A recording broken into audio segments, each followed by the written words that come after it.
Había gigantes en la tierra en aquellos días, y también después que se llegaron los hijos de Dios a las hijas de los hombres, y les engendraron hijos. Estos fueron los valientes que desde la antigüedad fueron varones de renombre. Génesis 6:4.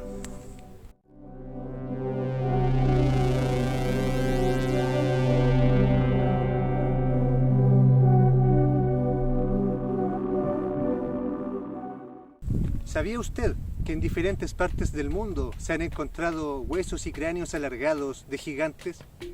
¿Y de que la ciencia ortodoxa hace caso omiso a las verdaderas pruebas?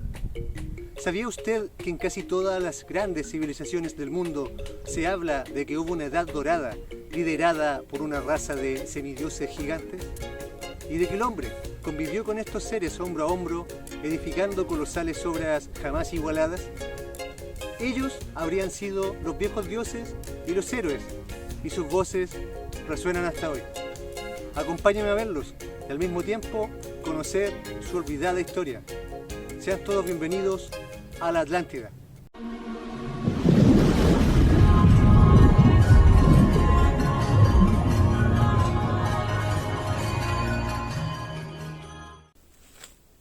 Desde hace cientos de años se nos ha transmitido historias y fábulas sobre hombres gigantes, muchas veces con un solo ojo, como los relatos griegos, o de un tamaño tan desmesuradamente grande que llegan hasta el cielo, algo así como el cuento de los frijoles mágicos u otros similares.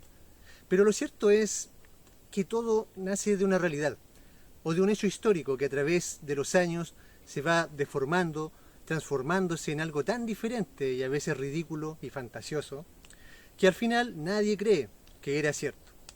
Esto es lo que pasa con el tema que veremos a continuación. Les hablo de los verdaderos gigantes.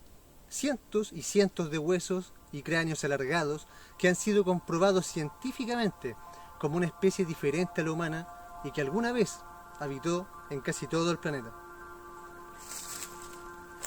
Para contarles la siguiente historia nos iremos a Perú, a la región de Ica, y más precisamente a Paracas, en la costa sur del Perú.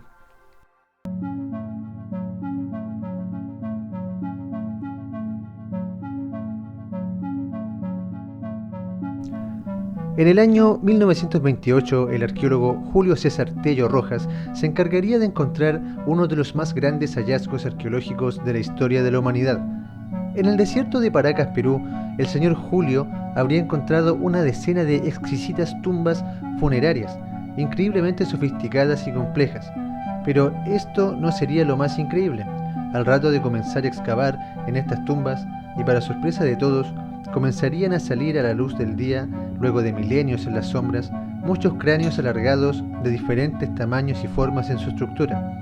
Aquellos cráneos eran los más grandes encontrados oficialmente hasta ese entonces, y por lo tanto su descubrimiento debía cambiar la historia de la humanidad para siempre.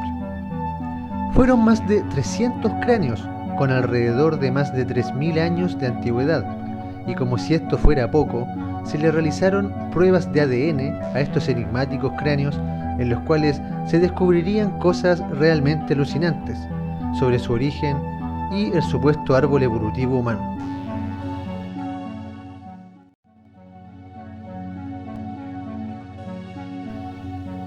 Desde tiempos muy antiguos, entre paréntesis, posteriores al diluvio universal, se sabe a ciencia cierta de que en diferentes partes del planeta surgía el alargamiento de cráneo mediante maderos que se ponían en la parte trasera y delantera de la cabeza del bebé para así inmolar y o imitar a los dioses antiguos. Tales ejemplos los podemos ver en lugares tan distantes el uno del otro como la Patagonia en el sur de Sudamérica, los mayas o incluso algunos países africanos. Sin embargo, estas prácticas no justifican para nada ni alteran el tamaño, peso o volumen craneal de los individuos encontrados en diferentes partes del mundo como los mencionados en Paracas. Estos cráneos son un 25% más grandes y un 60% más pesados que el de los humanos normales o que lo deformaban artificialmente. Y es que los cráneos alargados de Paracas no son solo diferentes en peso, sino en su estructura misma, ya que estos solo tienen una placa parietal, mientras que los humanos tenemos dos.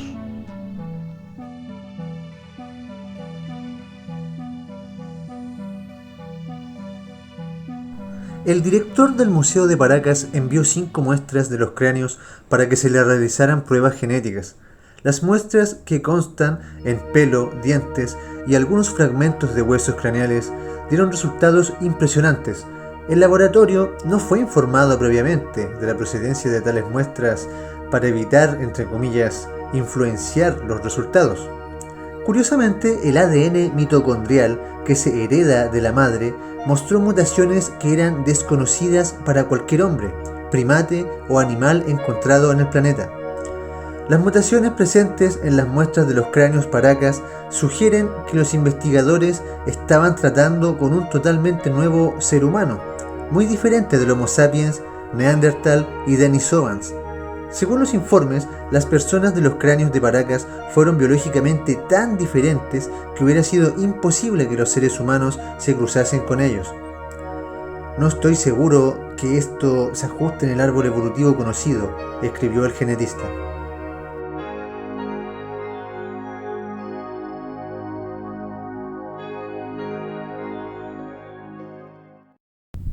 Ahora correlacionemos. Como si fuera poco, ¿sabía usted que en la región donde se encontraron estos cráneos dólicocéfalos también fueron encontradas unas enigmáticas piedras con unos grabados tan alucinantes como desconcertantes? Les hablo de las piedras de Ica, unas piedras labradas y cubiertas con un extraño mineral que se endureció en su alrededor para que se dibujara en ellas diferentes tipos de información que va desde lo científico, médico, astronómico, a la vida animal y vegetal, y a las que el afamado doctor Javier Cabrera denominaría como cantos rodados. El doctor Javier Cabrera de Arquea llama a la misteriosa civilización que creó estos grabados como humanidad gliptolítica. Esta humanidad habría sido capaz de volar en impresionantes naves, de hacer meticulosas cirugías con la más alta tecnología, y además nos enseñan en sus piedras cómo dominaban a inmensos dinosaurios y otras criaturas. Ahora, ¿no será que esta misma civilización de cráneos alargados tuvo que ver con la creación de esta inmensa biblioteca lítica con más de 11.000 piedras para la posteridad? Ya que es curioso que estos impresionantes hallazgos se encuentren en la misma región de Ica. También, y al mismo tiempo, agregar que calza con la llegada de los antiguos dioses llamados los Viracochas, que habrían llegado desde la hundida madre de las civilizaciones, la perdida Mu, continente que también sale en estas piedras, pero eso lo veremos en otro episodio. Mientras tanto, piénselo, las similitudes son muchas.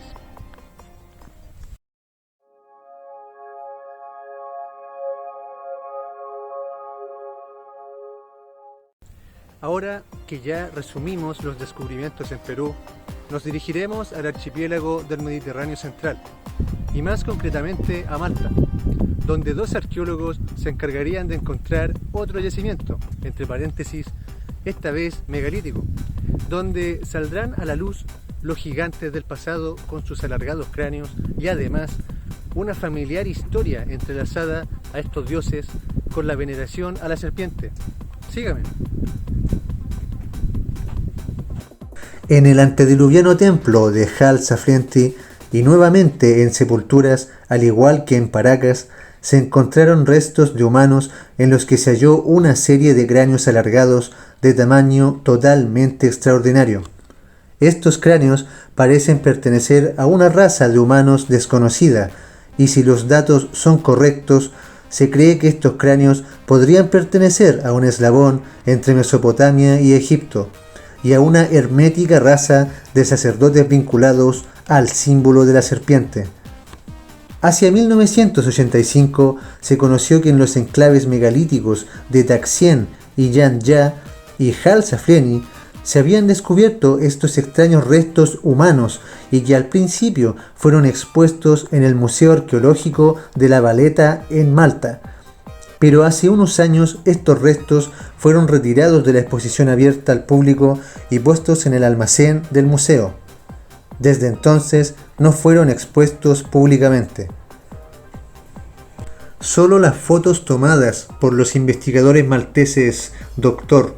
Anton Mifsud y su colega Charles Savona Ventura permanecieron como testimonio de la existencia de estos anormales cráneos. Los libros escritos por los doctores citados muestran una serie de anomalías o patologías muy inquietantes y que se entrelazan con las de los anteriormente mencionados cráneos de Baracas. Y es que estos tampoco cuentan con líneas de unión en el cráneo, divisiones temporales desarrolladas anormalmente, los occipucios taladrados y henchidos tras haberse producido heridas sumamente graves de las cuales nuestros antediluvianos amigos se salvaron increíblemente, y nuevamente sale a la luz otro patrón. Sí, los 3000 años que se estima científicamente en estos cráneos. Los cráneos del enclave megalítico de Tarxien fueron encontrados en el pozo sagrado de Hal Safrienti, que los expertos consideraban que estaba dedicado a la diosa madre, junto a la que se halló en una pequeña estatua el grabado del dibujo de una serpiente. Cabe señalar que al mismo tiempo también se encontraron cráneos con deformaciones artificiales, pero que nada tienen que ver con el alargado cráneo del que se está hablando. Esta consideración estaba confirmada por los arqueólogos malteses mismos, Anthony Buonanno y Mark Anthony Mifsud, quienes no dudaron en afirmar que son otra raza distinta, aunque precisamente precisarían exámenes con carbono 14 o análisis médicos de ADN que aún no ha sido realizada. Estos individuos fueron originarios de Sicilia. Una parte de los 7000 esqueletos hallados en la excavación del hipogeo Hal Safrienti y examinados por Themistocles Samit en 1921 presenta deformaciones realizadas artificialmente. ¿Por qué tal persistencia en atormentar el propio cuerpo? ¿Hubo alguna conexión entre los rituales tribales y los hombres del cráneo alargado? ¿Podría ser posible que en otras culturas las poblaciones sucesivas tendieran a deformar las cabezas de sus hijos para asemejarlas a esta raza de sacerdotes de la serpiente? En Malta, todo esto fue practicado por un misterioso pueblo que erigió templos gigantescos para la diosa madre entre 4100 y 2500 a.C.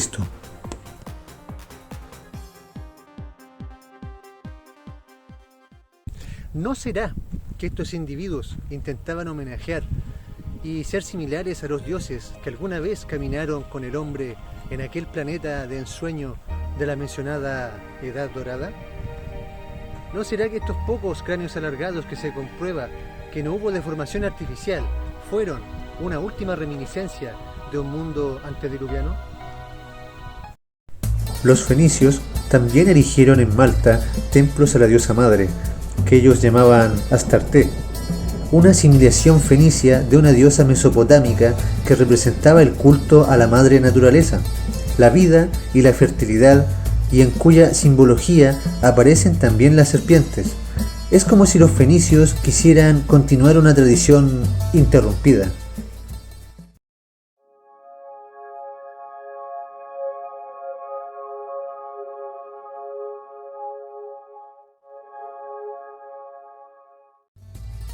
Debemos retroceder hasta el año 2550 a.C. para hallar la clave para entender quiénes podían ser estos individuos de cabeza alargada, y para ello hemos de viajar hasta el antiguo Egipto. El profesor Walter Emery, el conocido egiptólogo, el autor de El arcaico Egipto, y que excavó en Saqqara en la década de 1930, descubrió los restos de individuos que vivieron en la época predinástica. Estos presentaron un cráneo dolicocéfalo, más grande que el del grupo étnico local, el pelo rubio y una constitución más alta y robusta. Emery dio fe de que esta población no eran originarios de Egipto, pero que habían desempeñado un importante papel sacerdotal y gubernamental en este país. Esta raza no se mezcló con la gente común, relacionándose solo con las clases aristocráticas, y el profesor Emery los asoció con los Shem-Su-Hor, los discípulos de Horus. Shem-Su-Hor son reconocidos como la casta sacerdotal dominante en el antiguo Egipto, hacia el 3000 BC, siendo mencionados en el papiro Turín y en la lista de los reyes de Ábidos. Es interesante reparar en que Emery escribe lo siguiente: hacia finales del cuarto milenio antes de Cristo, los individuos conocidos como los discípulos de Horus aparecen como una casta aristocrática dominante que rige todo Egipto. La teoría que sostiene la existencia de esta raza cuenta con el respaldo del descubrimiento en las tumbas predinásticas en la parte norte del Alto Egipto, de los restos anatómicos de individuos con cráneos más grandes y constitución anatómica mayor que la población nativa, con tanta diferencia que excluiría cualquier hipotética tensión racial. La fusión de las dos razas debió haber sucedido en la época en que se produjo la unificación de los dos reinos egipcios. Por consiguiente, lo que ocurrió en Malta se refleja también en Egipto. Es curioso que en el Bajo Egipto el símbolo del faraón sea una abeja, y no parece casual que el nombre antiguo de Malta es Melita, lo cual se deriva de la palabra latina que significa miel. El símbolo de Malta fue también una abeja con sus celdas hexagonales. Melita tiene su origen en Mel o Mer, que en el antiguo Egipto fue el nombre atribuido a las pirámides. Es una coincidencia interesante que en Egipto los Shem-Su-Hor fueran los guardianes de la religión que adoraba al dios Sol, y aún hoy en Malta el sol es llamado Chem-Chi. Chem es una palabra de origen acadio, no egipcio, derivado del término babilónico utilizado para denominar el sol, que es Chamach. Esto probaría que los Shem-Su-Hor pudieron tener su origen en la zona denominada de la Media Luna Fértil, la antigua Mesopotamia, la zona comprendida entre los ríos Tigris y Éufrates, en el actual Irak. Una enésima correlación es el hecho que esta casta sacerdotal de cráneos alargados desapareció tanto de Egipto como en Malta en el mismo periodo, es decir, hacia el año 3000 y 2500 antes de Cristo. Como vemos en esta última investigación del señor Emery en Egipto, hay una gran similitud entre estas enigmáticas culturas que por lo visto provinieron del este con la enseñanza y la veneración al astro rey como símbolo de Dios. Algo similar y probablemente haya sido el legado del antiguo imperio del Sol hundido en el Pacífico, o de Lemuria, hundida en el Índico, ya que como dijo el coronel e investigador James Churchward, todas las civilizaciones tienen como patrón universal la adoración al Sol, y los Shem-Su-Hor, con las cabezas alargadas, no serían la excepción, ya que provenían directamente desde la Edad Dorada, antes del gran diluvio universal. Las reminiscencias y las historias son casi las mismas, solamente cambian los nombres.